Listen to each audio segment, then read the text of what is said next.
Hey guys, it's Miriam working on this painting. Still very much work in progress. But yeah, figured I'd take you guys along and you can see some real-time painting.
If you guys have any questions about the process or about what I'm doing, feel free to ask.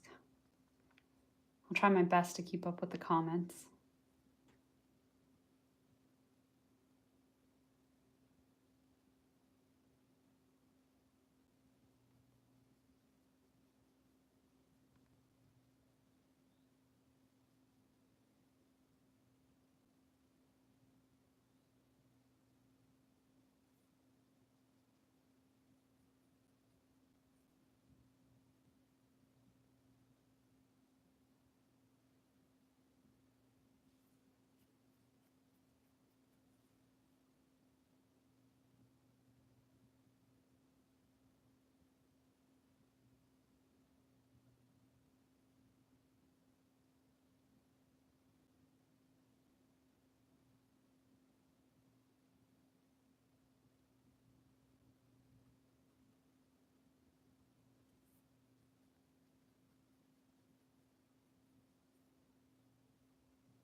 Hello from France. Hello.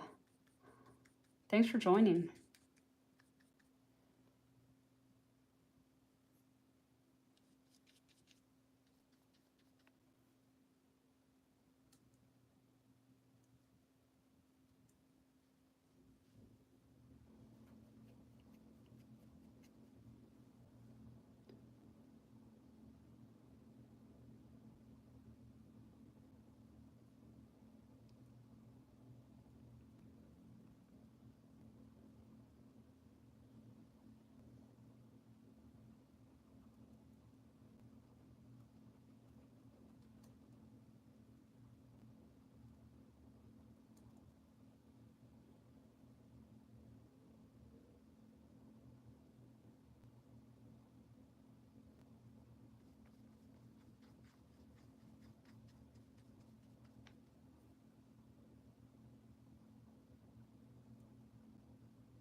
Oh, someone asked about references. Yes, I'm using quite a few references for this, for all the different facial features. But this is all just kind of stuff that I'm playing with. I'm not sure if I'm going to keep it like that. I'll probably make a full video on this one where I share everything that I used. But for most of my work, I used references.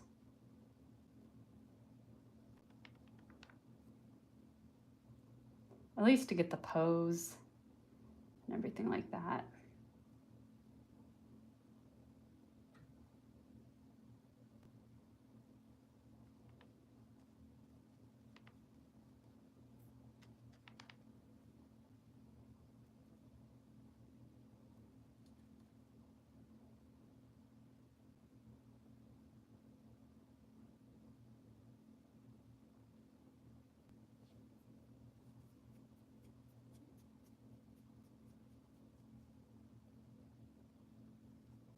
Oh, Luna Honey says, this is lovely. Thank you. And currently watching this while I work my 9 to 5, dreaming that one day I can be a full-time artist. Any advice? Well, that's awesome. I think, just there's so many people that just don't go for it. So that's like step number one, right? Is just actually going for it. And then, being a full-time artist, at least for me, one of the kind of key things is learning how to diversify my income. If I just relied on selling my original artwork,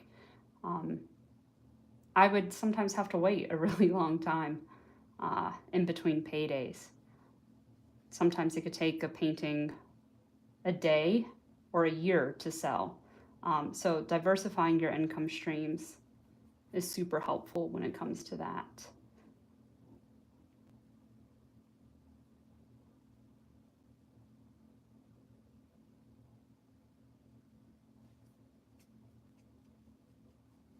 I'm trying to think of any other advice I could give. A lot of the game, and I call it a game because that's what it feels like a lot of times to be a full-time artist. But, a lot of it comes down to how well you can market yourself. That's one of the parts that I hate about it. But it's like one of the necessary evils. You got to be comfortable with putting yourself out there.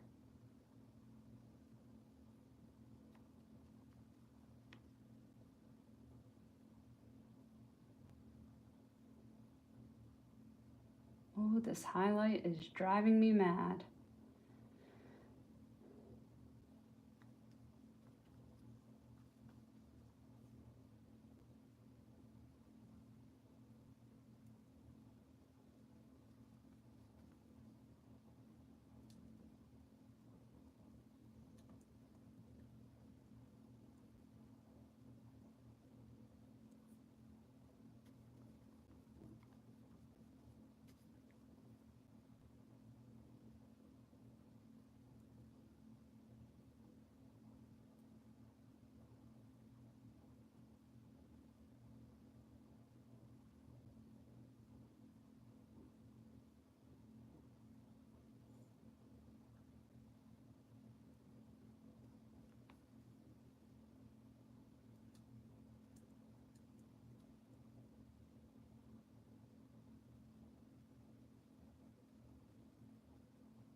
Um, Luna Honey says, do you think it's necessary to have social media?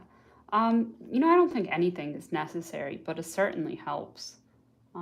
I probably would not be able to do this without social media. Social media has helped. Yeah, and also me, I'm coming into this. I had no connections with the art world. Very, very new. So through social media, I've been able to build relationships with different galleries, um, art curators, collectors. So if you have a means for doing that outside of social media, more power to you. But if you don't, then social media is certainly helpful.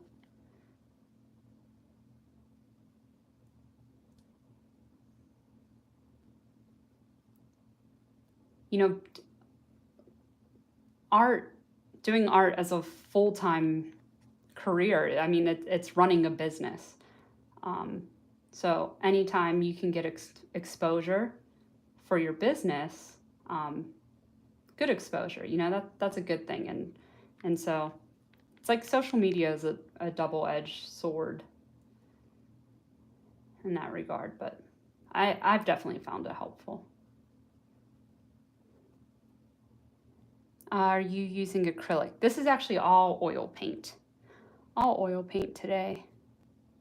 Looks great. Thank you. I appreciate that.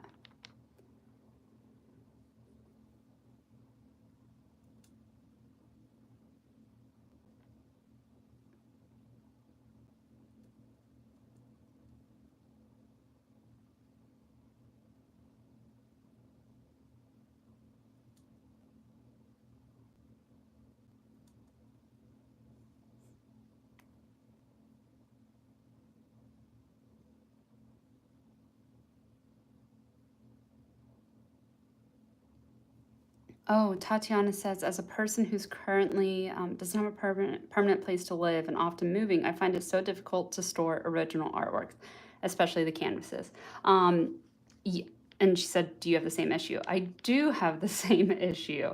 One of the things that, I don't know if you're already doing this, but checking out oil paper rather than painting on canvases. Oil paper is one of my favorite things to paint on. It's oftentimes much more cost effective than canvas or panel. And the other thing is they're much easier to store. Also much cheaper to ship. Um,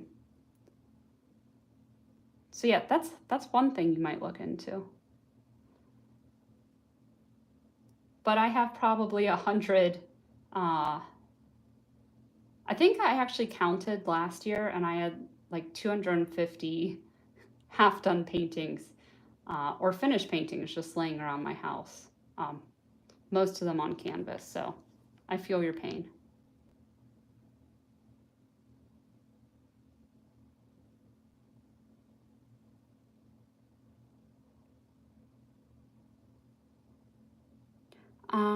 Sadesh says, doesn't it leave stroke marks with such thin brushes over the forehead?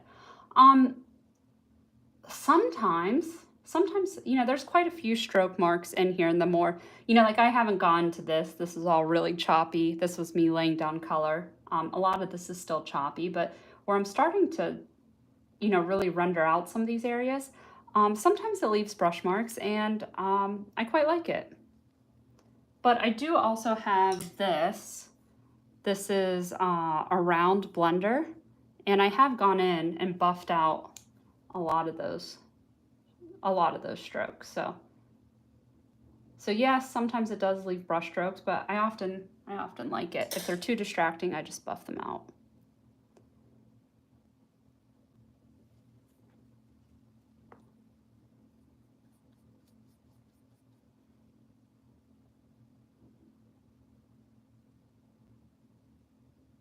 I love it when you can see the hand of the artist in their work.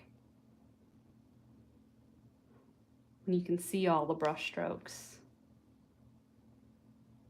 in the messy areas.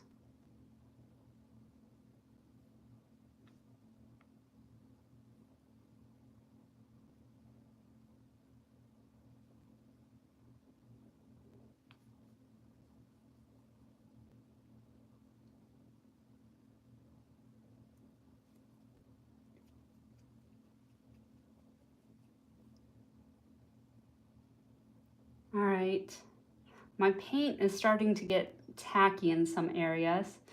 I don't know if you guys can tell from the live stream, but in some of these areas here where I'm trying to put down paint, what's actually happening is I'm wiping off more paint than I'm laying down, and that's because the texture of the paint, it's starting to dry, but it's not fully dry, and it's quite tacky in areas, and that's normally my signal to stop, or else I start creating weird texture issues.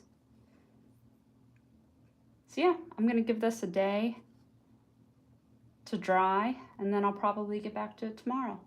But thanks for watching.